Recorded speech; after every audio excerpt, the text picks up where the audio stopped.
I drop to my knees at the foot of the bed, so that my face is only inches away from that sweet-smelling cavern. With an outstretched hand, the first of my fingers touches her anus, and she flinches. I disregard her sensibilities, and a second joins it, and I force them deep inside.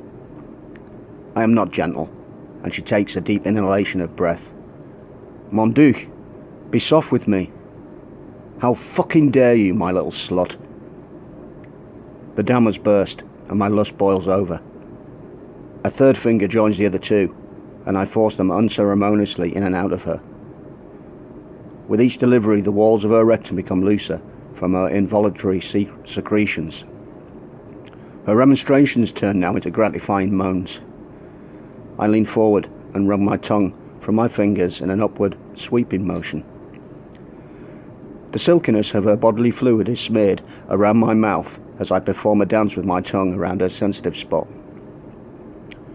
Her moans become wails as her body tries to move under the restraints. With each stroke of my tongue, her actions become more vigorous, and I decide it is time to heat that body a little. I rise from my crouched stance and pick up one of the candles. The young woman turns her head as my footfall nears her. The hot molten wax drips down the outside and touches my skin with its searing heat. This soon dissipates and the sensation is replaced by pleasure.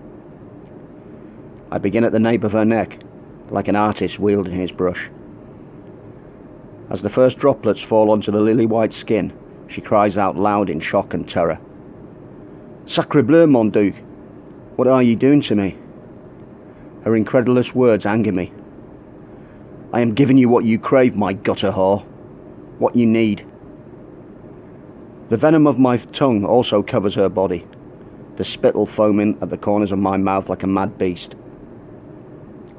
I ignore the protestation and continue with my work. The liquid falls faster and faster, the volume becoming increased as it pulls around her nipples, which stiffen as it begins to harden. I work myself along her body until I reach her honeypot. Almost every inch of her has received a generous helping, and her body must be afire with the sensation. I circle her pouting petals, covering them with copious amounts of the burning liquid. She lurches against her restraints, but I ignore her. It is all becoming too much for me, and I need release. Her struggle has begun to unlock that special kind of desire and passion from within. The freshly applied wax on her opening easily parts as I insert the lighted candle into her quim. It holds no surprise for me how easily it penetrates her, until only 1/4 of its length is visible. It holds steady at an angle. I observe as the molten liquid cascades down onto her folds, before running between those ripe buttocks. The aching in my hornpipe is excruciating, and I leave the foot of the bed, and move towards the now murmuring nightingale. I leave her in her burning shame. The wax was solidified on her body, and she resembles a porcelain doll. I run my hands over her, and delight in the tingling sensation it gives me. My fingernail pulls away a piece of surrounding her breasts, and her nipple is exposed. She sighs audibly as the air circulates around the bright pink bud. Not able to resist the temptation, I drop my head and clamp my teeth around that glowing teat. Mary, Mother of Christ!